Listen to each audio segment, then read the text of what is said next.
दोस्तों नमस्कार, मैं सुबोध कुमार। आप देख रहे हैं खबर नेशनल टाइम्स। आज उपस्थित हुआ हूं एक बड़ी जानकारी के साथ। आपको बता दें कि आपने बहुजन समाज के दो चेहरे देखे होंगे। एक का नाम है चंद्रशेखर आजाद रावण और दूसरा है जयप्रकाश सिंह। चंद्रशेखर आजाद रावण के द्वारा भीम आर्मी का गठन किया गया और लगातार बड़े बड़े आंदोलन किए गए और भीम आर्मी और उनके द्वारा ये भी कहा गया कि ये सिर्फ सामाजिक संगठन रहेगा, राजनीति में कभी नहीं जाएगा। मैं सिर्फ समाज की आवाज़ उठाता रहूँगा लेकिन राजनीति में नहीं जाऊँगा। लेकिन फिर आपने क्या देखा, एक पार्टी का निर्माण हो गया, उसका नाम है आज़ाद समाज पार्टी काशीराम।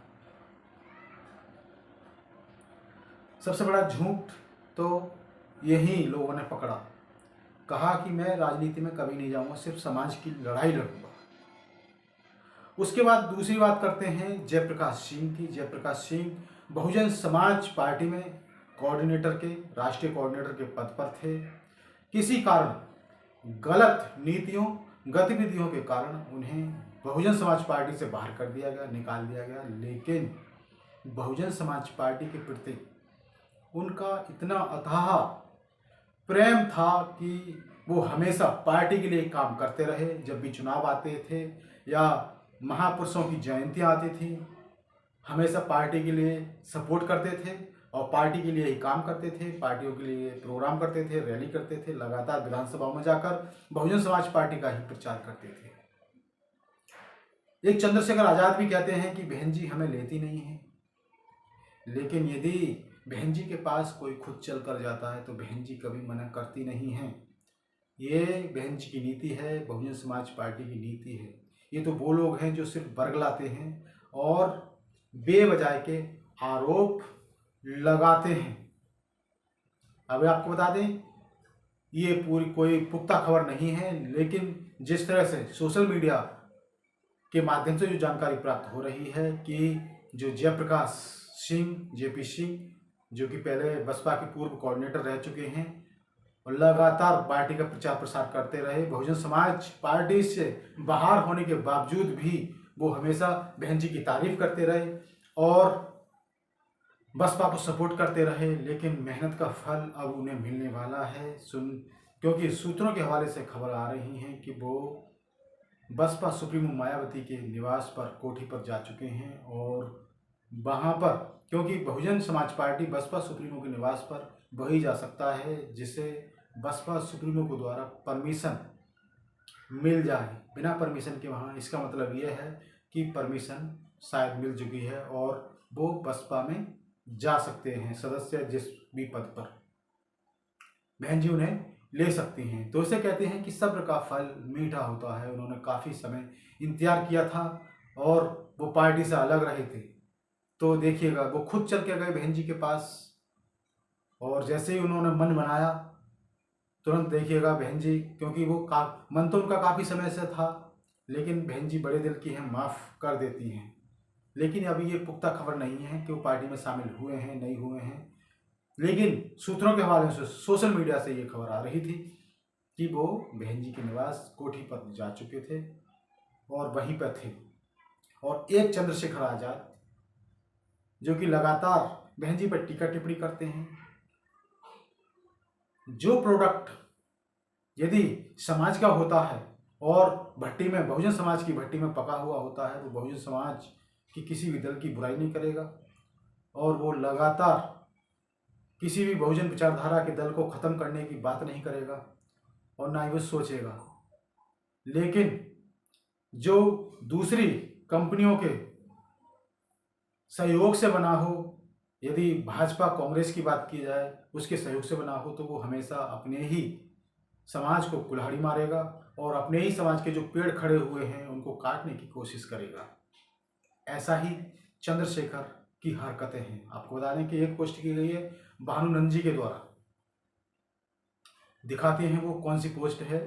ये पोस्ट में लिख रहे हैं कि भीम आर्मी चीफ चंद्रशेखर आजाद का बहुजन समाज पार्टी पर बड़ा जवानी हमला।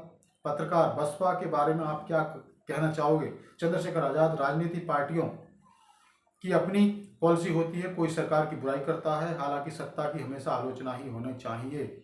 अगर सत्ता बहुत अच्छी है तो फिर आपको उसमें विलय कर लेना चाहिए, फिर आपको इस तरह की चीज़ें करने की क्या ज़रूरत है। उत्तर प्रदेश की सत्ता वह है जिसने तानाशाही की है, इसलिए हम उनके बिल्कुल भी आभारी नहीं हैं। चंद्रशेखर आज़ाद जी ने मायावती जी को स्पष्ट कह दिया कि अगर सत्ता अच्छी लग रही है तो उसमें विलय कर लो।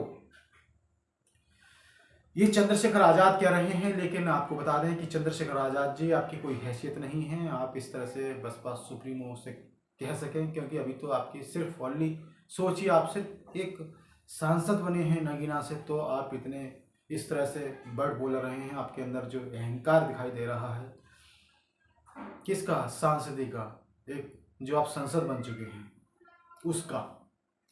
विलय करने वाली बात, और आपने कहा है कि सत्ता की हमेशा आलोचना होती है। बिल्कुल हम कह सकते हैं कि सत्ता की हमेशा आलोचना होती है, लेकिन जिसने अपनी मेहनत से बहुजन समाज के पैसे से जिन चीज़ों को सींचा है, अगर वो सत्ता उसकी रख रखाव करेगी तो उसका आभार व्यक्त किया जाता है। आप बताइए, जिस समय अखिलेश की सरकार थी 2007 से 2012 से 17 के बीच, तो उन्होंने उस पार्कों का, जो काशीराम में स्मृति स्थल है और तमाम जो महापुरुषों के पार्क हैं, उनका रख रखाव क्यों नहीं किया? रद्दड़ क्यों कर दिया गया?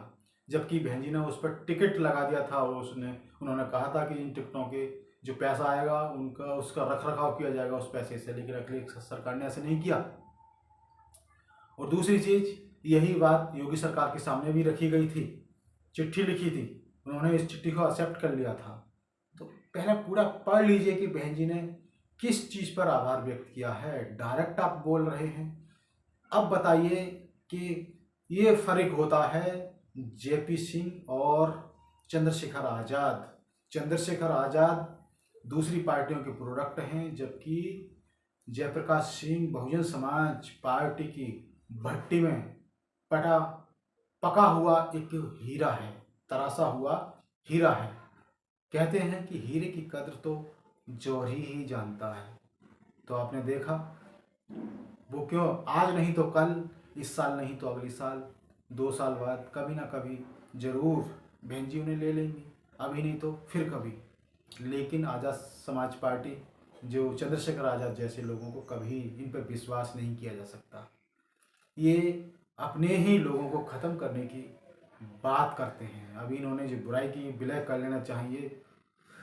आप विलय हो जाओ, आपके पास तो इतनी सीटें भी नहीं हैं, आपकी पार्टी तो राष्ट्रीय स्तर की भी नहीं है, आप सिर्फ एक सांसद बने हो। आप विलय कर लीजिए।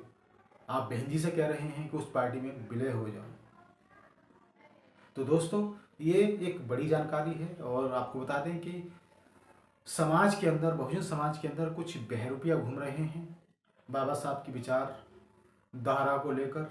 नकली बहुजन के रूप में कुछ बहरूपिया हैं जो आपको पता नहीं लगेगा, आपके सामने चुपड़ी चुपड़ी बातें करेंगे, बहुजन समाज की दुहाई देंगे, बाबा साहब की दुहाई देंगे, लेकिन उनके मन के अंदर क्या है, अंदर वो क्या कर रहे हैं। तो ऐसे लोगों से सावधान रहिए। तो मैं सुबोध कुमार फिर आऊँगा एक नई और बड़ी खबर को लेकर। तब तक के लिए धन्यवाद, नमस्कार।